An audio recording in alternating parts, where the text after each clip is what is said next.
E aí, pessoal, beleza? Vamos lá para a nossa terceira parte respondendo questões sobre a temática farmacologia, beleza? E se você ainda não é inscrito ou inscrita, inscreva-se nesse canal agora mesmo e ative o sininho de notificações. Então, sem demora, questão aí de número 21 que já está na tela, vamos que vamos. A terapia anticonvulsivante é indicada para prevenir convulsões recorrentes em mulheres com eclâmpsia, assim como o aparecimento de convulsões no período ali de pré-eclâmpsia. Aí o que vai se utilizar nessa situação? Pode-se utilizar o sulfato de magnésio, beleza, pessoal? É a droga de eleição e sua administração requer cuidados de enfermagem. Por quê? Essa paciente, nessa situação de eclâmpsia ou pré-eclâmpsia, que está fazendo uso do sulfato de magnésio, você, profissional da área da enfermagem, técnico ou enfermeiro, tem que estar aferindo os dados vitais dessa paciente constantemente, beleza? Olha, esses cuidados de enfermagem, pois a terapia medicamentosa deverá ser suspensa em caso de, ou seja, qual situação que está listada aqui abaixo, se essa paciente vir a desenvolver, essa medicação de sulfato de magnésio deve ser suspensa. Enunciado A. Com a frequência respiratória acima de 20 IRPM, ou seja, 20 movimentos por minuto? Não. Nessa situação aqui está tranquilo em relação ao sulfato de magnésio, não tem nada a ver. B. Frequência cardíaca abaixo de 80 BPM por minuto? Também não. 80 BPM por minuto ali ainda está normal. Ela pode estar com os batimentos ali de 59, 60, 70. É abaixo de 80? Está ok, não tem nada a ver então. Enunciado C. Diurese, ou seja, 100 ml de diurese em 4 horas. Aqui nós temos um quadro de oligúria, tá? Isso é muito importante observar porque o sulfato de magnésio pode gerar um sofrimento aí para o rins do paciente, tá? Para o rins da paciente nesse caso. Então, assim, essa oligúria pode ser justamente uma reação ao sulfato de magnésio. Beleza, pessoal? Vamos deixar o enunciado C em stand-by, que certamente esse será o nosso gabarito. Enunciado D. Temperatura axilar acima de 38 é algo que tem que ser observado se o paciente vier apresentar, porém, não tem uma ligação direta com o sulfato de magnésio. Beleza, pessoal? Mas nessa questão aqui de número 21, nós temos como nosso gabarito o enunciado C. E vamos lá para a próxima questão. Questão de número 22. Em relação ao procedimento de nebulização, selecione a alternativa errada. Alternativa que está incorreta. Vou até colocar uma cor diferente aqui de caneta, porque toda questão que pede assim para a gente marcar a que está errada, a que está incorreta, a gente tem que destacar ela, tá? Porque senão a gente pode cair em erro. Sendo assim, vamos trabalhar com a eliminação. Enunciado A. A nebulização é contraindicada para pacientes com queimaduras em face, especialmente em região do nariz e boca? Sim, está correto. Não é o nosso gabarito, queremos a errada, beleza? Vamos riscar isso aqui. B. A nebulização tem como finalidade umidificar as veias aéreas, administração de medicamentos. Esses medicamentos aqui podem ser broncodilatadores, anti-inflamatórios, desobstrução de vias aéreas para facilitar a respiração, fluidificar secreções. Aqueles pacientes que estão sendo aspirados ali, muitas das vezes a secreção deles ficou muito densa. Então, para deixar essa secreção mais fluida, utiliza justamente a micronebulização, a nebulização, beleza? E aliviar processos inflamatórios através de medicamentos utilizados nessa nebulização. Enunciado B está totalmente coerente, não é o nosso gabarito, vamos riscar. C. A nebulização deve ser realizada com água destilada? Sim, pode ser. Soro fisiológico de 0,9% ou medicação prescrita pelo médico. Geralmente essas medicações vão ser broncodilatadores, corticoides, anti-inflamatórios, beleza, pessoal? Dependendo do caso ali do paciente. Sendo assim, o enunciado C também está coerente, não é o nosso gabarito, vamos riscar. Enunciado D. Nebulização é um procedimento que deve ser realizado apenas por profissional farmacêutico? Não. Isso aqui não é uma atribuição única e exclusiva do profissional farmacêutico, mas é uma atribuição da equipe multiprofissional. Ou seja, o farmacêutico pode fazer, o médico, o técnico, o auxiliar de enfermagem e o enfermeiro, beleza? Então, já que nós queremos a incorreta aqui, olha, é justamente a que se encontra aqui no enunciado D, porque a micronebulização, a nebulização, ela pode ser feita por todos os outros profissionais. Questão de número 22 aí, gabarito, enunciado D, próxima questão, tela.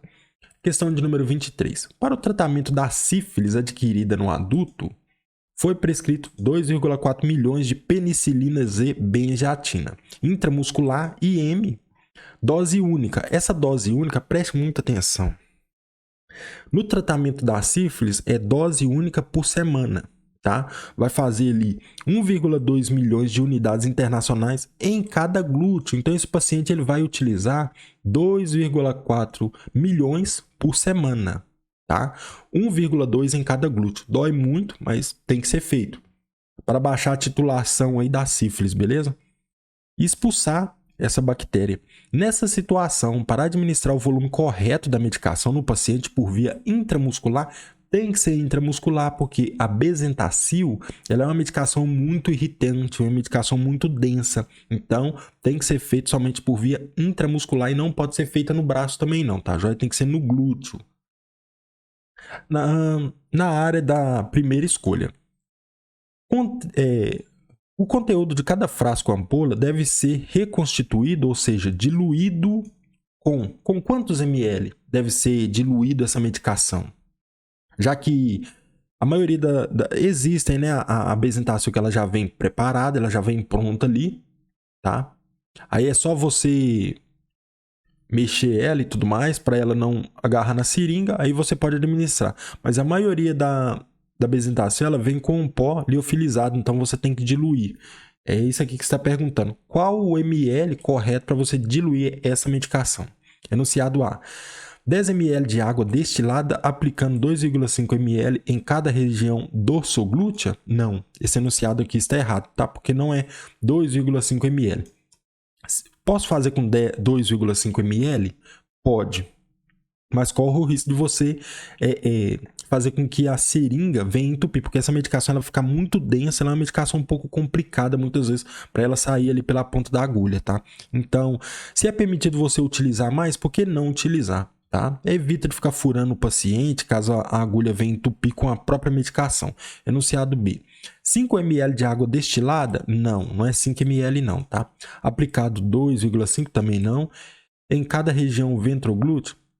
Enunciado B está errado. C. 3 ml de água destilada, aplicado 3 ml em cada região ventroglútea. É isso mesmo, tá? Esse enunciado C aqui, ele está coerente. Vamos deixá-lo em stand-by. Deixa eu só marcar ele com outra cor de caneta aqui, ó. Isso. Enunciado D. 10 ml de água destilada, aplicado 3. Aplicado 3 aqui está correto, mas 10 ml aqui não. Em cada região dorsoglútea? Não, região ventroglútea, beleza? Que se aplica. Sendo assim, nessa questão aqui de número 23, nós temos como gabarito o enunciado C. Vamos lá para a próxima questão de 24, que já está na tela, tá? Localizar e delimitar o processo acromial. Existe o osso, tá? Osso acromial. O processo acromial fica aqui, olha. Essa região aqui da ponta do ombro. Medir 2 a 3 dedos, isso vai dar mais ou menos de 2,5 a 5 centímetros abaixo e aplicar na região central do músculo deltoide, beleza? Região deltoidiana. O texto traz a descrição da técnica de aplicação intramuscular. Ok. Vacinas aí, administra nessa região. Enunciado A. Qual região que é essa? Ventroglútea? Não, isso aqui não é no glúteo, tá? Isso aqui é na região deltoide, porque o local que foi utilizado para delimitar é o osso acromial, beleza? Esse osso aqui, como eu já falei. Então, o enunciado A está errado, está falando que é no glúteo. B, dorsoglúteo? Não, está errado. C, deltoidiana? É isso mesmo, tá? É nessa região deltoidiana, porque a localização aqui já nos mostrou isso. Se o enunciado C está coerente, vamos deixar em stand-by. D. Vasto lateral da coxa está errado e vasto medial da coxa também. Questão de número 24, gabarito, enunciado C. Próxima questão, tela 25 aí, olha. Questão sobre diabetes mellitus, DM. É uma doença metabólica de natureza genética? Sim. é de natureza genética, mas hoje já se sabe que, se tratando de diabetes tipo 2, a presença genética ali vai influenciar mais ou menos uns 5 a 7%, tá? Já então hoje nós não podemos mais, diabetes tipo 2, jogar somente na conta da genética não, tá? Isso é cuidado, isso é bons hábitos alimentares, bons hábitos de vida, exercício físico, enfim. Devido a uma carência parcial ou total de insulina, sim, essa carência ela pode ser parcial ou uma carência total, ou talvez o paciente ele está produzindo de forma correta a insulina através do pâncreas ali, porém ele desenvolveu uma resistência à insulina. E a maioria dos casos de diabetes tipo 2 é justamente por isso, resistência à insulina, beleza? Muitas vezes o pâncreas ele está produzindo corretamente, só que o excesso de carboidrato, gente, é muita coisa, açúcar demais, tá? Quando fala açúcar, açúcar não estou falando somente desse açúcar branco, essa coisa aí que o povo utiliza, mas sim o próprio carboidrato, macarrão, massas, pães, enfim. E compromete o metabolismo dos hidratos de carbono, sim, das proteínas, dos lipídios. Muito importante, eu ia falar isso aqui também, olha. Geralmente o paciente, quando ele desenvolve diabetes tipo 2, ele é um paciente que ele não se preocupa com carboidrato, a gordura que ele está ingerindo, ela também é de péssima qualidade, é uma gordura ruim, tá? Então, tudo isso influencia. Aqui metabolismo de águas, de eletrólise e tudo mais, relacionados a fatores desencadeantes, sinais e sintomas dessa doença, ao tratamento e assistência de enfermagem devidos ao paciente que apresente o quê? Diabetes. Sabe esse texto aqui? Nós não vamos aproveitar, bem dizer, nada dele, tá? Isso aqui é só para você perder o seu tempo, enfim. O que nós precisamos? O que está descrito aqui embaixo, olha. Então vamos para o que interessa. Os hipoglicemiantes, que são medicações utilizadas para baixar o nível de glicose no sangue, devem ser usados por pacientes de diabetes do tipo 1? Não. O paciente que já possui diabetes tipo 1, ele é um paciente insulinodependente, ele precisa da insulina regular, ele precisa da insulina NPH, tá? Já a insulina parcial, uma insulina mais rápida. Então, hipoglicemiantes orais, muitas das vezes eles não vão servir nem para paciente que tem a diabetes tipo 2, tá joia? Na maioria das vezes não vai nem servir para esse tipo de paciente. Por quê? Vamos supor que nós temos ali o glifage, que é um dos tipos desses hipoglicemiantes orais. O paciente que utiliza o glifage, se ele não tomar cuidado, em torno de mais ou menos de 3, 4 a 5 anos, ele vai se tornar um paciente insulinodependente, mesmo sendo diabético tipo 2. Quem dirá para um paciente que já tem a diabetes tipo 1, que ele é, por natureza, insulinodependente? Se não fizer o tratamento correto, morre, tá? Então, sendo assim, nessa questão de número 25 aqui, olha, ela está errada, tá? Porque hipoglicemiantes orais não podem ser usados por pacientes diabéticos tipo 1, beleza? Próxima questão. Questão de número 26. A utilização de diferentes vias para aplicação de injeção é justificada pelo objetivo que se quer alcançar com as substâncias utilizadas e pelas características do paciente. Também, característica do paciente, vamos supor que tem uma medicação ali que ela é irritante, exemplo, B12, Bezentacil, sabe? Cianocobalamina, Dexa-cianocobalamina são medicações irritantes e densas. Essas medicações elas não podem ser administradas por via subcutânea, tem que ser por via intramuscular, porque a musculatura vai aguentar essa carga de medicamento, beleza? Em relação à administração de medicamentos por via parenteral, julga os itens a seguir. Isso aqui nós não vamos, olha, utilizar quase nada disso aqui. É aquela questão e você vai perder tempo com ela. Isso aqui não vai te ajudar em nada para você responder aí os enunciados, tá? Ou pelo menos eliminar. Vamos lá. A via intramuscular é escolhida para aplicação de injeção porque a substância injetada pode ser irritativa, como eu já falei, volumosa e de difícil absorção. Se essa medicação possui essas características aqui, é uma medicação que irrita o tecido, é uma medicação que é densa, volumosa, é uma medicação que é difícil a absorção, ela tem que ser administrada por via intramuscular e nunca via subcutânea ou intradérmica, beleza? Sendo assim, essa questão de número 26 aqui, olha, ela está correta, pessoal. E vamos lá para a próxima questão. Questão de número 27 na tela sobre hemorragia. Isso aqui é muito importante, preste muita atenção nessa questão, tá? Fique com a antena ligada. Eu vou dar uns bisu aqui quando eu for responder ela. Hemorragia é a perda de sangue subsequente ao rompimento de um vaso sanguíneo ou um vaso arterial. Arterial, venoso, enfim. Considerando um paciente com hemorragia, julgue os itens que seguem referente a sinais e sintomas encontrados nessa situação e aos cuidados que devem ser realizados pelo técnico de enfermagem do trabalho. É uma questão de técnico de enfermagem do trabalho, porque ele vai ter contato com isso aqui, com pacientes que vão se acidentar ali no seu local de trabalho, mas você que é técnico de enfermagem, que trabalha no hospital, uma clínica, no posto de saúde, também vai ter contato com paciente com hemorragia. Então essa questão ela vai servir para você também, e eu vou fazer uma modificação nela e vou falar aqui sobre um anticoagulante também, que é muito importante você que administra isso aí no hospital, beleza? Olha, nós não vamos aproveitar muito aqui nessa parte, vou até riscar.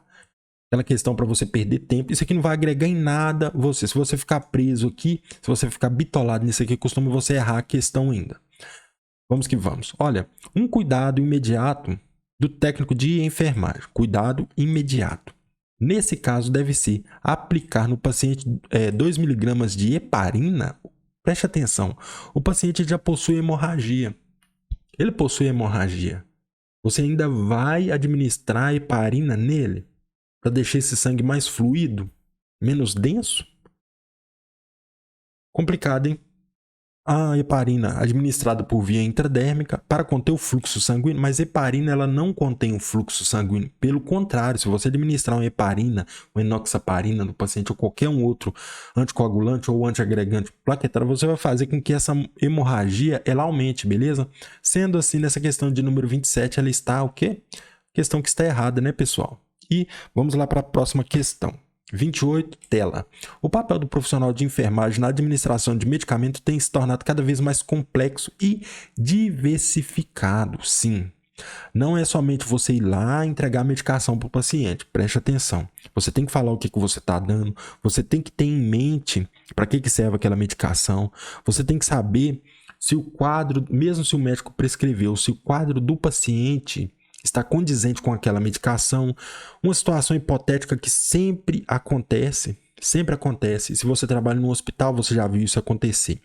Tem muitos profissionais da área da enfermagem que o médico prescreve a medicação, aí eles falam assim, às vezes o colega vai lá e dá um toque nele, ó, cuidado com essa medicação aí, assim, nesse paciente, dá uma olhadinha com o médico ou com o supervisor. Aí eles vão vir e falam, se ele prescreveu, eu vou lá dar. Aí depois o paciente está lá intercorrendo. Preste muita atenção, tinha uma paciente que isso já aconteceu comigo várias vezes. Uma paciente, ela é uma paciente bem magrinha, bem emagrecida e tudo mais. E ela estava utilizando um anticoagulante, enoxaparina ela estava usando uma enoxaparina, rapaz, de 40 miligramas. Só que eu reparei nela assim, pelo a massa corporal, o índice de massa corporal dessa paciente, a gente sabe, a gente vai pegando essas maldades.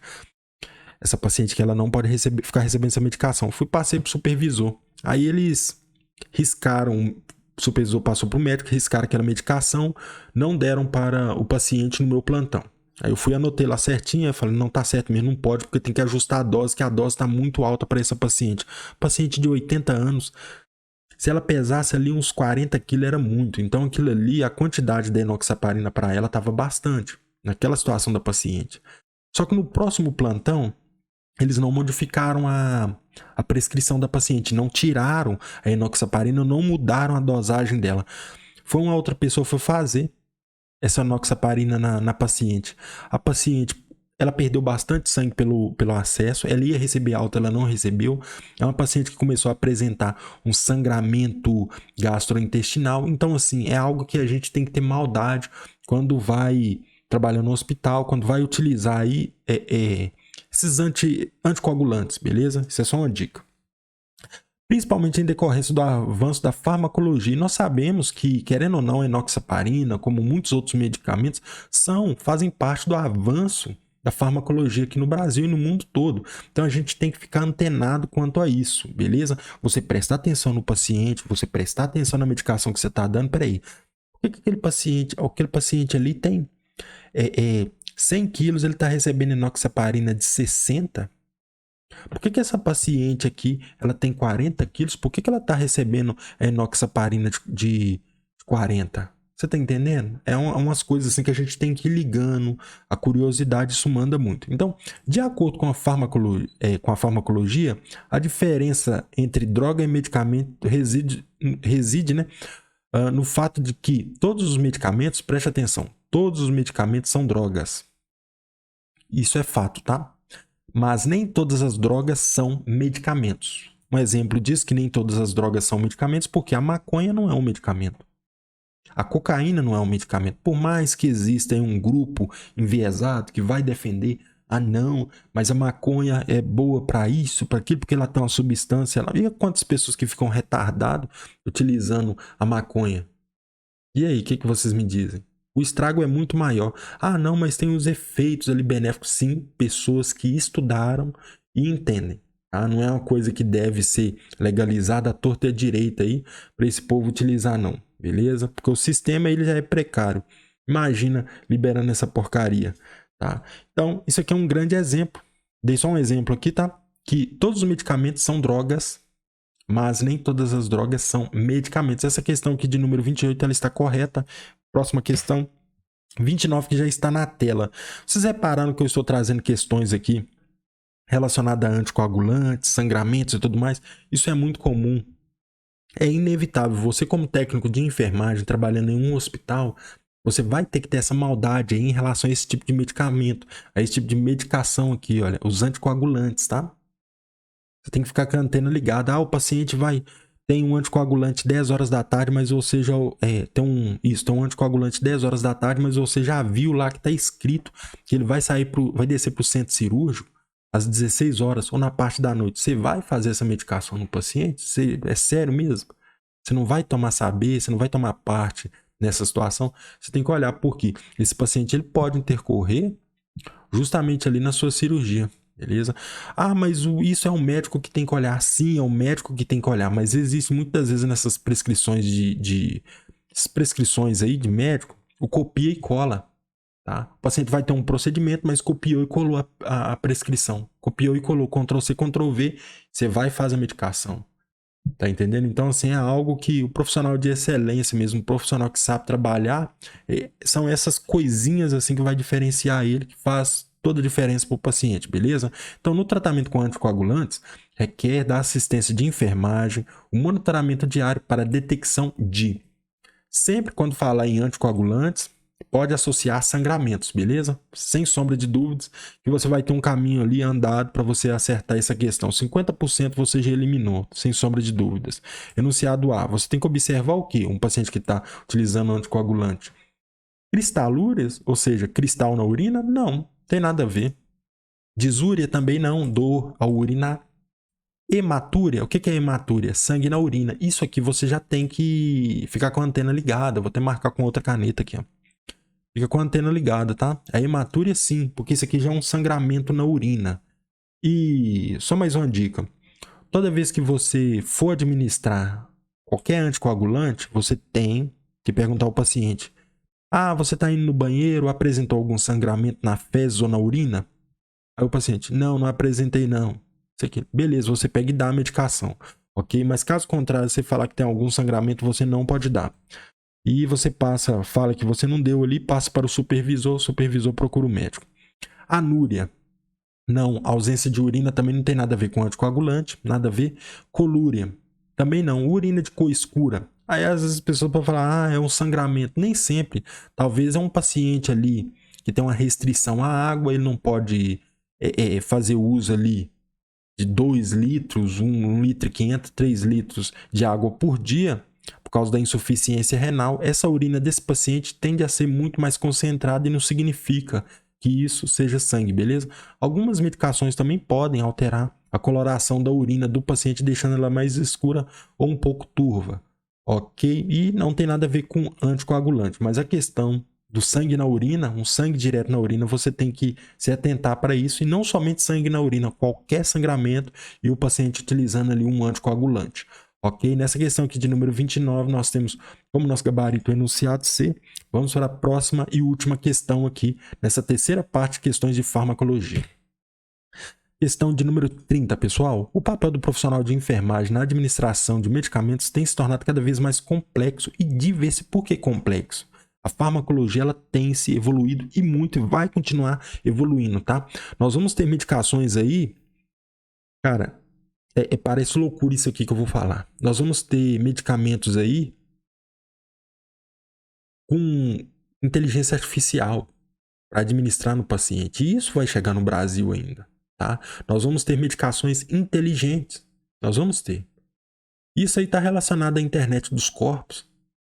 Isso existe, é algo que não é falado, mas quem estuda, quem entende, sabe que o mundo ele vai caminhar para isso. O mundo da internet dos corpos. Quando falo de internet dos corpos, inteligência artificial relacionado a medicamentos, isso vai chegar no Brasil. Isso tudo é avanço científico. Quando você vê um suposto cientista, um suposto bilionário, querendo implantar um chip na cabeça, já implantou, né, na cabeça das pessoas para tratamento, você pode ter certeza que a internet dos corpos vai muito mais além do que isso. Vai ter medicação inteligente. O paciente ele vai tomar. Eu acredito que vai chegar uma hora que a colonoscopia tradicional pode ser que ela venha deixar de existir futuramente, tá? Pode ser que seja uma cápsula que a pessoa venha engolir e essa cápsula venha fazer todo esse exame com o paciente, ok? Eu acredito muito nisso, isso vai acontecer e está dentro aqui, olha, né, a complexidade e os medicamentos que têm diversificado cada vez mais.